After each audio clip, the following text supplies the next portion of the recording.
नमस्ते प्यारे विद्यार्थियों। राजेश पायलट राजकीय पीजी महाविद्यालय लालसोट के यूट्यूब चैनल पर आप सभी का हार्दिक स्वागत है।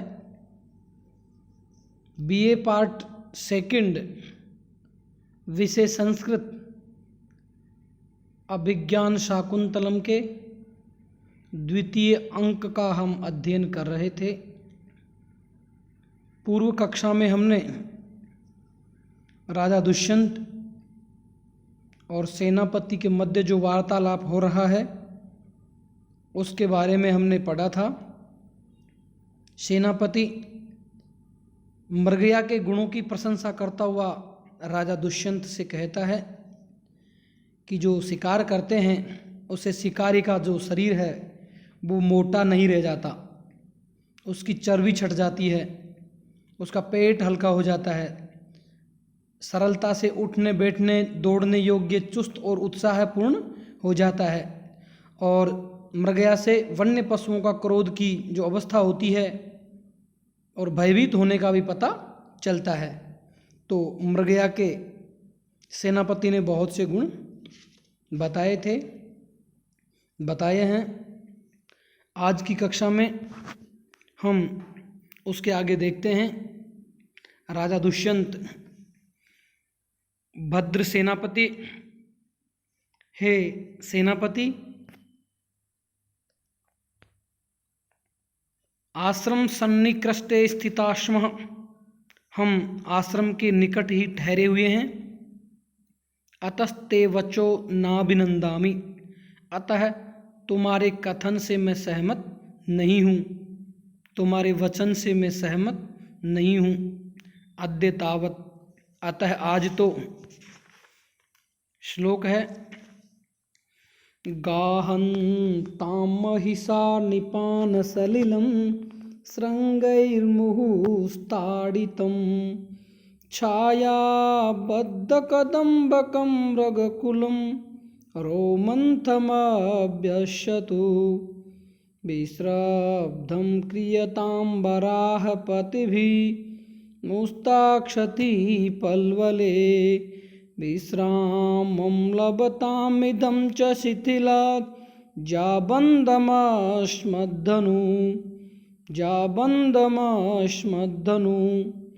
गाहन्तां महिषा निपानसलिलं श्रृंगैर्मुहुस्ताडितं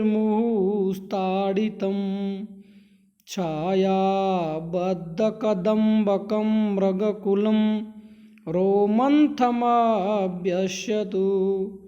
विश्रब्धं क्रियतां वराहपतिभिः मुस्ताक्षति पल्वले विश्रब्धं क्रियतां वराहपतिभिः मुस्ताक्षति पल्वले विश्रामं लभतामिदं च शिथिलात् जाबन्दमश्मद्धनु।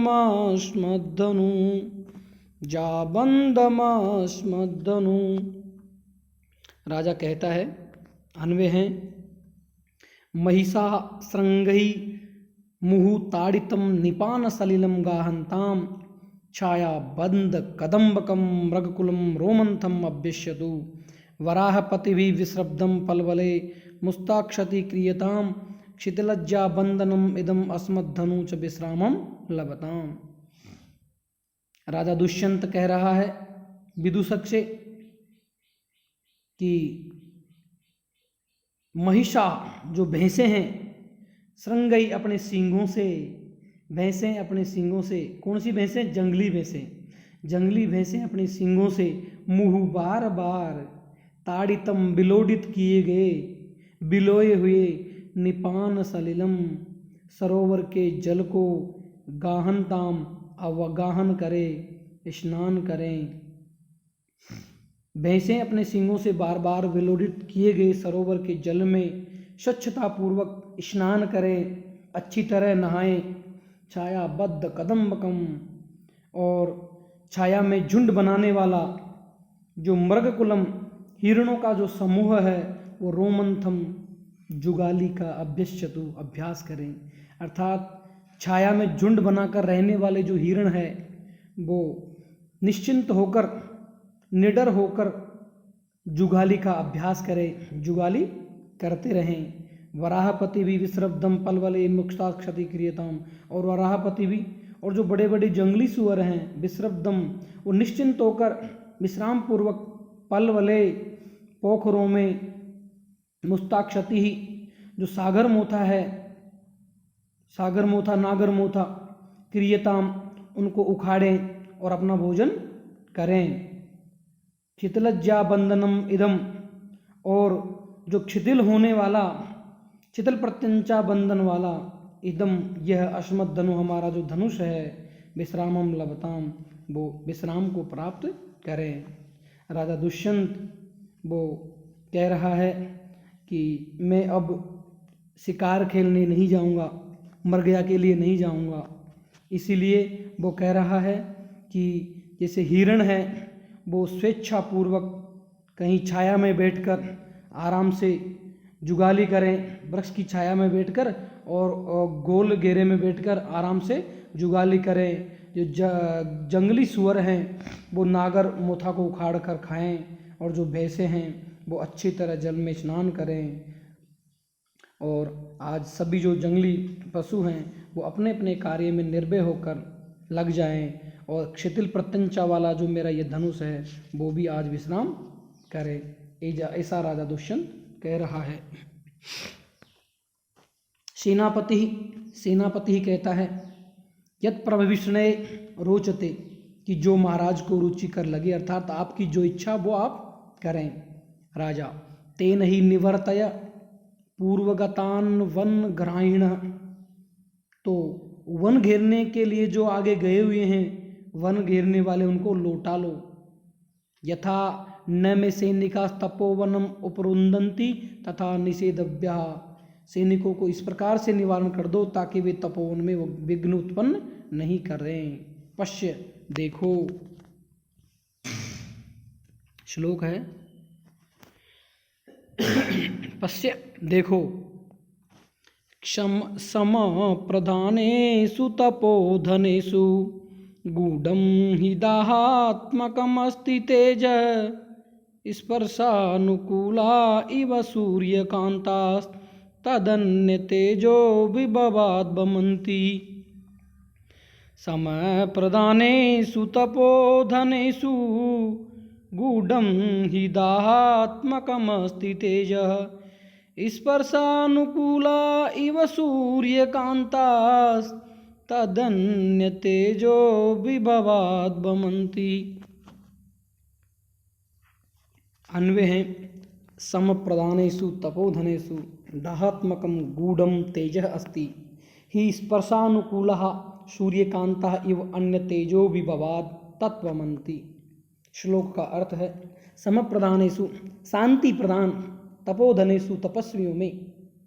तपस्वी कौन है? तप ही है धन जिसका, ऐसे जो तपस्वी लोग हैं।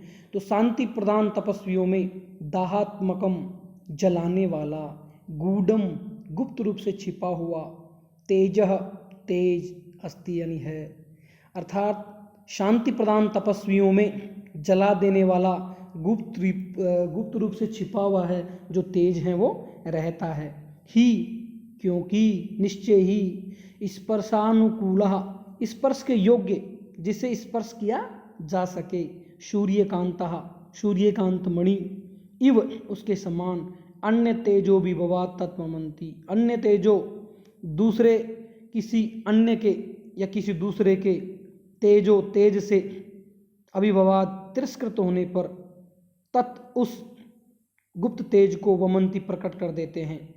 अर्थात जो सांसारिक प्रपंचों से जो अनासक्त ऋषि हैं, वस्तुतः शांति प्रदान अर्थात शांत चित्तवृत्ति वाले जो होते हैं, वे गुप्त रूप से या गुप्त तेज क्रोध से रहित हों ऐसी बात नहीं है, क्योंकि किसी भी व्यक्ति द्वारा व्यर्थ ही में अपमानित किए जाने पर ऋषिगण गुप्त अपने तेज को प्रकट कर देते हैं। जैसे सूर्यकांत मणि का जो स्पर्श सुखद होता है, फिर भी जो सूर्यकांत मणि है वो सूर्य की किरण पड़ते ही जलाने लगती है।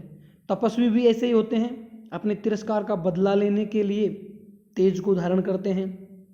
अतः चक्रवर्ती सम्राट होते हुए भी दुष्यंत ने अपने सैनिकों से आश्रम में बाधा डालने से मना किया है। इस श्लोक में उपमालंकार है इव होने से स्पर्शानुकूला इव सूर्यकांता, और इस श्लोक में उपजाति छंद है जिसका लक्षण है अनंतरोदीरित लक्ष्म भाजौ पादौ यदिया उपजातयस्था इत्थं किलान्यास्वपि मिश्रितासु स्मरन्ति जाति स्विदमे विनाम। जो उपजाति छंद है उसमें इंद्र वज्रा और उपेंद्र वज्रा जो दोनों छंद हैं उन दोनों का योग होता है, अर्थात जिस छंद में इंद्र वज्रा और उपेंद्र वज्रा छंद होते हैं वो उपजाति छंद कहलाता है। इंद्र वज्रा का लक्षण है शादिंद्र वज्रा यदि तौ जगौग, और उपेंद्र वज्रा का लक्षण है उपेंद्र वज्रा जसता जत जास्तौ गौ। आगे हैं सेनापति। सेनापति कहता है यदाज्ञापयति स्वामी, जो महाराज की आज्ञा। विदूषकः, विदूषक बोलता है ध्वंसताम ते उत्साह वृत्तांतः, तेरे उत्साह देने वाली बातों का विनाश हो। निष्क्रांत है सेनापति, सेनापति का प्रस्थान। राजा परिजनम विलोक्य, अपने परिचारकों को लक्ष्य कर या देख करके। अपनयंतु भवत्यो मृगया वैसम, तुम सब अपने शिकार के वस्त्रों को उतार दो। रेवतक, अरे रेवतक तुम अपनी स्वनियोग शून्यम कुरु, तुम भी अपना कार्य पूरा करो। परिजन है यद देव आज्ञापयति, परिजन है यद देव आज्ञापयति, जैसी महाराज की परिचारक गण कहते हैं कि जो महाराज की आज्ञा। इति निष्क्रांत, यह कहकर निकल जाते हैं। विदूषक है, विदूषक बोलता है कृतम भवता निर्मक्षिकम, आपने सब मक्खियाँ उड़ा दी। निर्मक्षिकम का मतलब होता है मक्खियाँ, मक्षिकाणाम अभाव निर्मक्षिकम। सांप्रतम एतस्मिन् पादपच्छाया विरचित वितान सनाथे शिलातले निषिदतु भवान, अब इस वृक्ष की छाया में बने लता मंडप से युक्त शिलापट्ट पर आप विराजें। यावद अहम अपि सुखासीनो भवामी, जब तक मैं भी सुखपूर्वक आराम से बैठता हूँ। राजा गच्छाग्रतः, राजा गच्छाग्रतः, राजा अच्छा आगे आगे चलो। विदूषकः एत्तु भवान, आप भी आएँ। इत्युभौ परिक्रम्य उपविष्टौ, इस प्रकार दोनों घूमकर बैठ जाते हैं, बैठ गए। राजा माधव्य